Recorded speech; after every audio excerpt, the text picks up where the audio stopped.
Hello everybody, welcome back to my channel. Today we will be learning the concept of quick sort. Let's say we have a list like this and we want to sort it using quick sort. For this we need a pivot value. A pivot value is a value which will be used to compare it with other values and sort the list. We can take any pivot value. It could be the first value, a median value, or the last value. Or the best will be taking average of these three values and taking it as a pivot. For the simplicity of this video, I will take last element as the pivot value and compare it with other elements. After taking the pivot value, we will compare it with the elements, and the value smaller than the pivot value will be kept in a separate list, and the values that are greater than the pivot value will be kept in a separate list. And like so, we will take pivot value from these two lists and keep on comparing until the list is sorted. Let's see how we can code this algorithm in Python. Let's define a function first. We will call it quick sort, and inside the quick sort we will pass list as a parameter. After this we will check the length of this list. If the value of length is less than or equal to 1, then there will be no value to compare, right? So we will just return the list itself. But if there is more than one value, we will take a pivot value and compare it with other values. So else, let's create a pivot value. To create a pivot value, we will remove the last element using pop function. So what this pop function does is it will remove the last element from the list and return the value to the pivot variable. Now we have the pivot value, right? So to store the lower and higher values, I will create two different lists.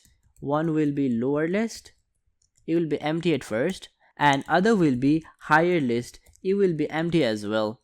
Now we have everything that we need, right? We have list, we have pivot value, and we have two different lists to store higher and lower values. So what we need to do is we need to take the value from the list and compare it with the pivot value. So for this, I will use for loop for I in list. So what this will do is this will take each element inside the list. And now we have each element inside the list. What we need to do is we just need to do comparison. So if I is less than pivot value, so we will append the lower value inside the lower list using append function and putting I inside it. So if the value is less than pivot value, we will put it inside lower value, right? Now what we need to do is we need to write else. Now if the value of I is greater or equal to pivot point, we will put it inside higher value. So it will be higher dot append and we'll put I inside it.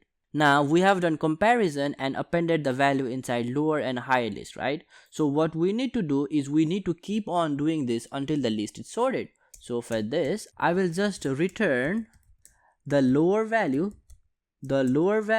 plus pivot value and then the higher value.